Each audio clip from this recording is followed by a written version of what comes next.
Hello everyone, welcome to BJ education.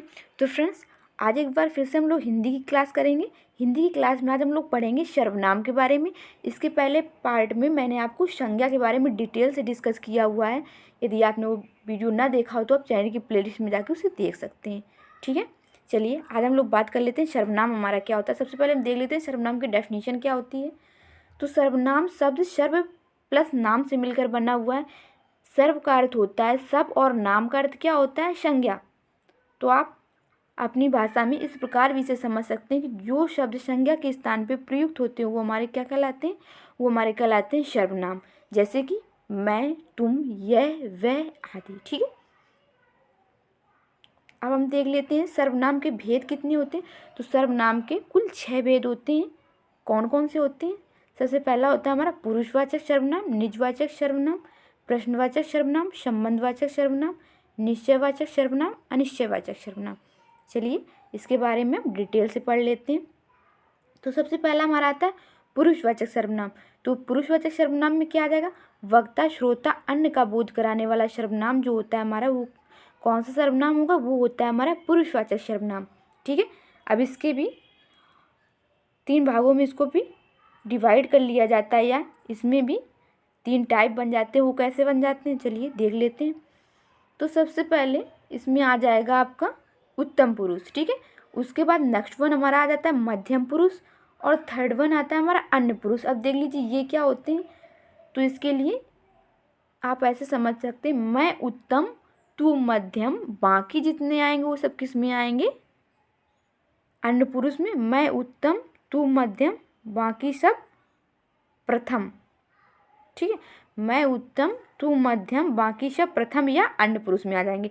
देख लीजिए उत्तम पुरुष में क्या आएगा? मैं और हम। मध्यम में आते हैं जैसे तू, तुम, आप। ठीक है, ऐसे सब। और अन्य पुरुष में यह, वह, ये, वे। तो आप लोग इतना कुछ समझ गए होंगे। ठीक है, यहाँ से बहुत ज़्यादा एग्जाम में क्वेश्चन बनता है, तो आप इसको अच्छे से समझ लीजिए। चलिए नेक्स्ट वन हमारा आता है निजवाचक सर्वनाम। इसको तो आप आसानी से समझ सकते हैं। निज मीन्स अपने लिए। जो अपने लिए शब्द प्रयुक्त होता है वो हमारा निजवाचक सर्वनाम होता है। देख लीजिए, वक्ता या लेखक जहाँ अपने लिए आप या अपने आप शब्द का प्रयोग करता है वो हमारा क्या कहलाता है? निजवाचक सर्वनाम। जैसे कि आप एग्जाम्पल देख सकते हैं, मैं तो आप ही आता था। ठीक है, आप, मैं। ठीक है, मैं अपने आप काम कर लूँगा, मीन्स वो अपने लिए ही बोल रहा है। तो यहाँ पे कौन सा सर्वनाम हो जाएगा? निजवाचक सर्वनाम हो जाएगा। ठीक है, इसका नेक्स्ट वन हमारा होता है प्रश्नवाचक सर्वनाम। तो ये तो बहुत ही सिंपल है, जिसमें भी प्रश्नवाचक शब्द आए, प्रश्नवाचक मार्क लगाओ या प्रश्नवाचक शब्द आए, वो हमारे सारे किस में आ जाएंगे? प्रश्नवाचक सर्वनाम में आ जाएंगे। देख लीजिए, प्रश्न पूछने के लिए जिन सर्वनाम शब्दों का प्रयोग किया जाता है उन्हें हम क्या कहते हैं? प्रश्नवाचक सर्वनाम कहते हैं। जैसे कि कौन शोर कर रहा है? ठीक है, कौन। तुझे क्या हो गया है? ये हमारा क्या है? प्रश्नवाचक सर्वनाम। ठीक है, चलिए नेक्स्ट वन हम बात कर लेते हैं संबंधवाचक सर्वनाम। तो वाक्य में संज्ञा या सर्वनाम के साथ संबंध प्रदर्शित करने के लिए जिस सर्वनाम का प्रयोग किया जाता है उन्हें हम क्या कहते हैं? संबंधवाचक सर्वनाम कहते हैं। ठीक है, जिसमें क्या प्रदर्शित हो रहा हो? संबंध। जैसे कि जो देता है सो लेता है, इसमें संबंध प्रदर्शित हो रहा है। जो देगा मीन्स वो लेगा, तो जो देता है सो लेता है। जिसकी लाठी उसकी भैंस। तो ऐसे जो वाक्य होंगे वो हमारे किसके अंतर्गत आ जाएंगे? संबंधवाचक सर्वनाम के अंतर्गत। चलिए नेक्स्ट वन हम बात कर लेते हैं निश्चयवाचक सर्वनाम हमारा क्या होता है।